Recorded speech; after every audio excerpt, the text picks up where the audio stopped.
লেবাননের সাথে সর্বাত্মক যুদ্ধ, মধ্যপ্রাচ্যে তৃতীয় বিশ্বযুদ্ধ লেগে যাওয়ার আশঙ্কা, আর ক্ষমতায় টিকে থাকতে মরিয়া নেতানিয়াহু।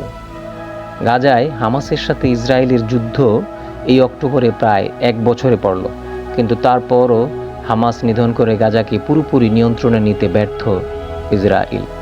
এতদিনেও ইসরায়েলি জিম্মিদের মুক্তি নিশ্চিত করতে পারছে না যুদ্ধবাজ প্রধানমন্ত্রী নেতানিয়াহু। প্রতিদিনই জেরুজালেম সহ বড় বড় শহরগুলোতে তার বিরুদ্ধে সাধারণ নাগরিকদের বিক্ষোভ চলছেই। তাই বেসামাল ইসরায়েলি প্রধানমন্ত্রী নিজের ব্যর্থতা থাকতে একের পর এক বিভিন্ন ফন্দি ফিকির করে চলেছেন। যুদ্ধবাজ এই নেতা তারই অংশ হিসেবে এবার লেবাননে সর্বাত্মক আক্রমণ শুরু করেছেন, যা কিনা তৃতীয় বিশ্বযুদ্ধ লেগে যাওয়ার আশঙ্কা করছেন মধ্যপ্রাচ্য বিশেষজ্ঞরা।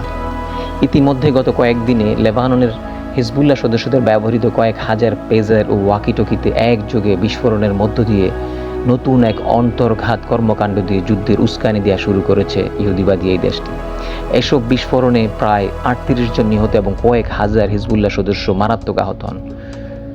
ঘটনার রেশ কাটতে না কাটতে ইতিমধ্যে লেবাননের রাজধানী বৈরুতে বিমান হামলা চালিয়ে হিজবুল্লাহর এলিট ফোর্স রেদওয়ান গ্রুপের নেতা ইব্রাহিম আকিল এবং তার সহপাঠীদের হত্যা করা হয়। গত দুদিনে ইসরায়েলি বিমানগুলো লেবাননের রাজধানী সীমান্তবর্তী হিজবুল্লাহ অবস্থানে কয়েকশোবার হামলা চালিয়েছে, যা এই যাবৎকালের সর্বোচ্চ। এসব ঘটনার মধ্য দিয়ে বিশেষজ্ঞরা বলছেন নেতানিয়াহু এবার লেবাননের সাথে সর্বাত্মক যুদ্ধ বাঁধিয়ে হিজবুল্লাহ দমন নামে নিরীহ লেবানিজদের হত্যাযজ্ঞে মেতে ওঠার মাধ্যমে নিজ দেশে হিরো হবার মাধ্যমে ক্ষমতা টিকিয়ে থাকতে চাচ্ছেন।